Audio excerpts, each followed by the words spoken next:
सभी विद्यार्थियों को मेरा नमस्कार। अभी हम पढ़ रहे थे पाठ संख्या 4 कार्बन व उसके यौगिक, और आज हम पढ़ने वाले हैं कार्बनिक यौगिकों का नामकरण।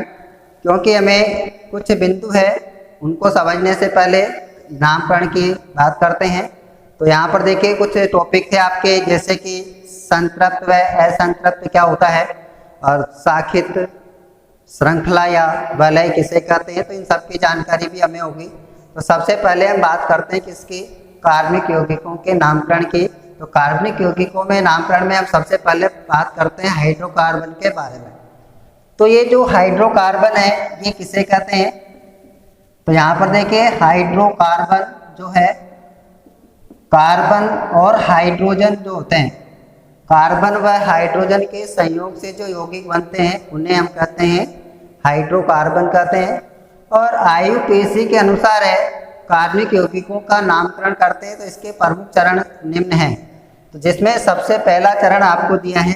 तो यहाँ पर हम बात करते हैं हाइड्रोकार्बन का नामकरण। तो देखिए इसमें है नामकरण में आईयूपीएसी के अनुसार कैसे किया जाता है।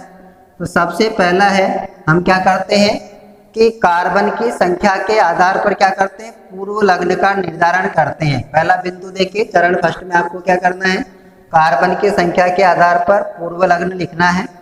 तो सबसे पहला आपका जो होता है पूर्व लग्न का निर्धारण कैसे करते हैं, कार्बन की संख्या के आधार पर। तो यहाँ पर आप देखेंगे जैसे कार्बन की संख्या 1 है, 2 है, 3 है, 4 है, 5 है, हो सकती है 6, 7, 8, जितनी भी श्रृंखला के आधार पर है। तो यहाँ पर देखिए अगर मान लीजिए कार्बन की संख्या 1 होती है तो उसके लिए जो पूर्व लग्न होगा वो क्या होता है, मेथ होता है। अगर 2 होगी तो क्या होगा, हम क्या लिखेंगे, एथ लिख देंगे। 3 के लिए होता है प्रो, 4 हो तो ब्यूट, 5 हो तो पेंट, और 6 हो तो हेक्स, 7 हो तो हेप्ट, और 8 हो तो ऑक्ट लिखते हैं। उसके बाद में 9 तो आप 9 लिख सकते हैं, और अगर 10 होते हैं तो इसको लिखते हैं डेक। तो ये तो देखिए हम क्या करते हैं, कार्बन की संख्या के आधार पर सबसे पहले क्या करना, आपको पूर्व लग्न का निर्धारण करना है। अब पूर्व लग्न का निर्धारण हो जाता है तो उसके बाद में देखिए दूसरा जो आपका चरण आता है वो है अनुलग्न का निर्धारण। तो देखिए अनुलग्न का निर्धारण कैसे करते हैं, तो दूसरा बिंदु है अनुलग्न निर्धारित करते हैं। तो अनुलग्न का निर्धारण, अनुलग्न यानी पीछे लगने वाला, तो अनुलग्न का निर्धारण करना है। तो इसके लिए क्या करते हैं, कार्बन कार्बन के बीच आबंध के आधार पर हम क्या करते हैं, अनुलग्न का निर्धारण करेंगे। तो कैसे करेंगे, देखिए हम एक सारणी देखते हैं यहाँ पे। तो यहाँ पर है आबंध, कार्बन के बीच में जो होता है लिख सकते हैं आबंध है। फिर अगर हम बात करते हैं तो कौन सा आबंध होगा, और इसके बाद देखिए उसकी संरचना भी आप इसमें बता सकते हैं इस प्रकार से। और उसके बाद में आपको लिखना है यहाँ पर अनुलग्न, क्या लिखना है, अनुलग्न लिखते हैं। अनुलग्न क्या होगा वो भी आपको पता करना है। अनुलग्न के बाद में फिर इसकी श्रेणी का जो है वो निर्धारण हो जाता है, कौन सी श्रेणी है बता सकते हैं। तो यहाँ पर देखिए सबसे पहले हम बात करते हैं एकल आबंध की। तो यहाँ पर देखिए मैंने लिखा एकल आबंध। तो कार्बन कार्बन के बीच में मान लीजिए एकल आबंध होती है तो इसकी जो संरचना होगी इस प्रकार से होगी, और इसका जो अनुलग्न होता है वो होता है आपका एन। क्या होता है, एन होता है। जब एकल आबंध होता है तो उसका होगा एल, और इस श्रेणी को हम क्या कहते हैं, एल्केन कहते हैं। दूसरा देखिए अब हम बात करते हैं द्विबंध हो। मान लीजिए कार्बन कार्बन के बीच में क्या हो, द्विआबंध होता है। तो इसकी संरचना इस प्रकार से आपको इसमें संरचना में दिखाई देगा। तो ऐसी संरचना होती है। तो इसका जो अनुलग्न होता है वो होता है ईन, और इस प्रकार के जो यौगिक होते हैं वो कहलाते हैं एल्कीन। इसकी जो श्रेणी होती है उसे हम क्या कहते हैं, एल्कीन कहते हैं। तीसरे जिनमें कार्बन कार्बन के बीच में क्या होता है, त्रिआबंध होता है। तो आप लिख सकते हैं त्रिआबंध वाले। तो त्रिआबंध वालों की हम बात करें तो यहाँ पर देखिए कार्बन कार्बन के बीच में इस प्रकार से ट्रिपल बॉन्ड होता है, त्रिआबंध होगा। और इस श्रेणी का जो है अनुलग्न वो क्या होता है, आयन होता है, और इसे हम कहते हैं एल्काइन। तो इस प्रकार से 3 श्रेणियां होती है, यानी 3 तरह के अनुलग्न है, एन, ईन और आयन। अब हम बात करें, देखिए इनके कुछ सामान्य सूत्र भी हैं, चाहे तो हम लिख सकते हैं यहीं पर। एल्केन श्रेणी का जो सूत्र होता है, सामान्य सूत्र, वो भी आप यहाँ पे लिख सकते हैं, चाहे तो याद करते हैं।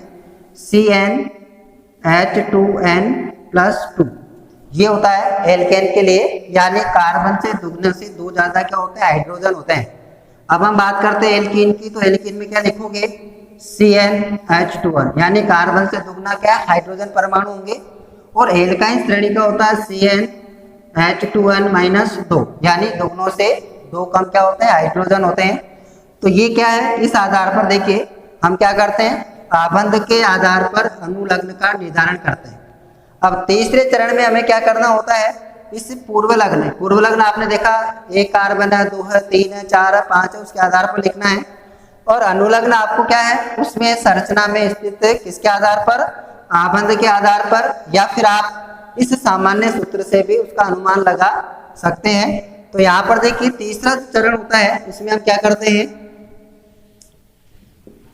पूर्व लग्न और अनुलग्न। तो पूर्व लग्न व अनुलग्न दोनों को जोड़कर, पूर्व लग्न व अनुलग्न को जोड़कर हम क्या करते हैं, यौगिक का नाम लिख देते हैं, यौगिक का नाम लिखते हैं।